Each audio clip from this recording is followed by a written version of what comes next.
Okay, Brandon Simmons here, and I'm with Jay Llorens from Texas, and I just wanted to introduce him. He's one of my coaching students, and he was able to get his first deal recently. So I asked him to come on here to tell us a little bit about his background, how he got started in wholesaling. So Jay, tell us a little bit about yourself. Um, I've been full-time wholesaling for about 3 months now. I was in the oil field. I was in the oil field for maybe like 2 years, and then I had recently, I think it was maybe about a couple months ago, I got laid off, and I came back home, and I was already in the process of, starting my business and started wholesaling, started going through the process, reviewing the videos. So it's like when I got laid off and I came back home, I had no other choice but to, grind and, try to get my first deal. So one of those doors closed on you, your job. Yes, sir. And so now, and you already were looking at real estate, so it kind of gave you a little more time to focus on that. Was it scary? Yeah, it was a little scary, but I mean, everything is if what you put your attention on, if you really want to get something done, then you just have to persevere and just, go through the motions and do what you have to do. So yeah, it was kind of scary, but I got it done with the Good. help of you guys, of course. Well, tell us about your first deal. What happened with that? I got my first deal from Driving for Dollars. I was riding around, and it was kind of towards the end of the day, and I seen a house it had obvious fire damage in the roof. It was like a big hole through the roof. And I decided to take a picture of it. I was like, I didn't see a lockbox on it. I didn't see new windows. So I knew that an investor, didn't already go in and have the property, ready for, repairs and that type of thing. So I snapped a picture of it, and I didn't think nothing of it. I sent him a postcard, and then maybe about 3 or 4 days later, he gave me a call, and I wasn't going to answer it. And I was like, I didn't recognize the number, and I answered it, and he was like, "Hello, I seen that you sent me a postcard about my house, and I know you're serious because you seen the fire damage." And then we had maybe a 3-minute conversation. And I asked him, I was like, "How much do you want for it?" He was like, "Oh, I just want 15,000." I said, "Really?" Once he told me that it wasn't a full tear down on the property, I knew it was worth more than $15,000. So I ran over there, got it under contract. And he was telling me that other investors was, contacting him and knocking on the door. So I was like, if I can get the deal closed today on a certain amount, what would you want? And he was like, just give me 25,000. So I got it under contract. I linked up with Mark, a former student of yours that you referred me to, and we was able to get the deal done in maybe 30 days. Nice. So yeah. Nice. Yeah, there's a lot of hoops to jump through sometimes, especially like fire damage properties and stuff like that. So you were able to get the deal done, and what was the profit on that deal? The profit was 25,000. Ooh, what was that like getting that check? It was great. I was able to catch up on my bills and, do a couple extra things for myself. And I was able to go and see my mom. My mom had surgery and she was out for like 3 months. And I was able to go back home to go and see her before she went back to work. So where's she from? Las Vegas, Nevada. Oh, cool. So you got to go see mom and everything. That's awesome.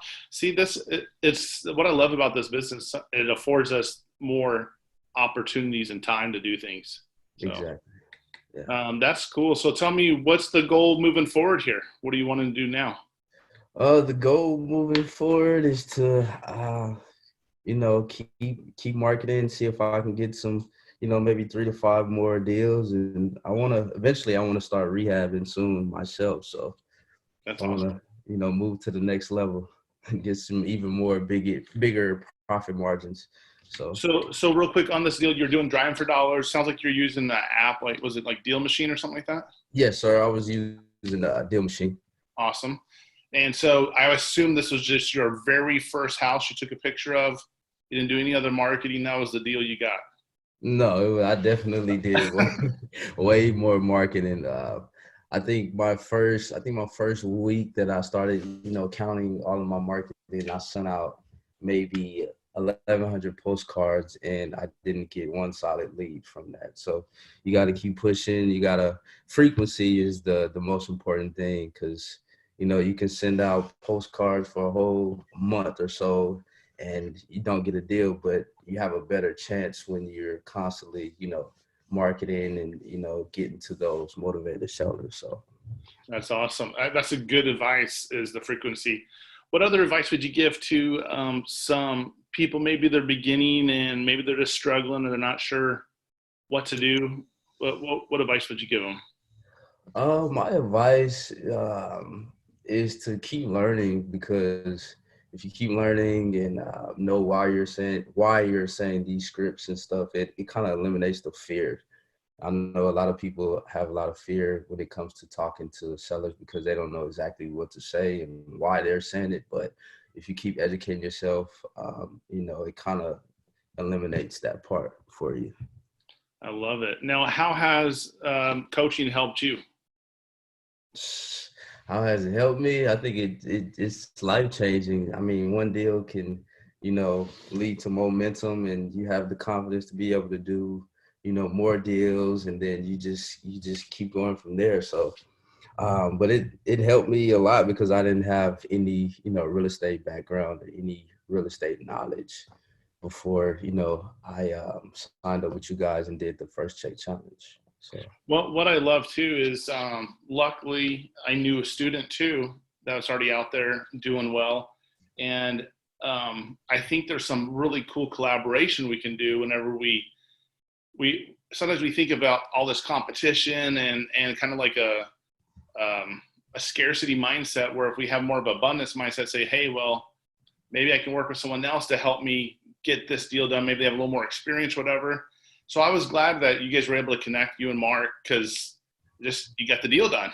Yeah, That's the bottom line. I'm glad too, because it was kind of a hectic deal. I had an investor try to go behind me and Mark's back to try to steal the deal, but yeah, Mark helped me out a lot, and if it wasn't for him, then I don't know if I would have been able to pull it off, because he had kind of like he was kind of a slickster, but Mark helped out a lot. So.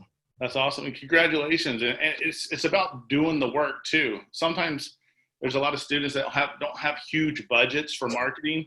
I love that you're out driving for dollars. It still works. Yeah, it still works. Still works. Well, thanks so much for doing this and for telling the students out there, how you got your first deal. I think that you're an inspiration to a lot of people trying to understand that if you work it and you're consistent and frequent, the results will happen. And I think sometimes we get impatient. We want something right now. And I sent out 100 postcards. I didn't get a deal yet.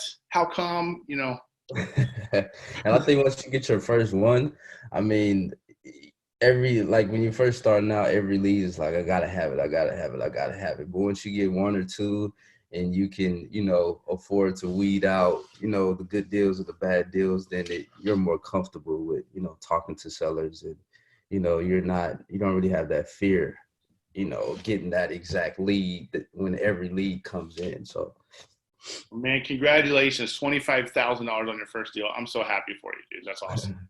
Thank you. Appreciate you a lot. Well, thanks so much for doing this, Jay. See you, man.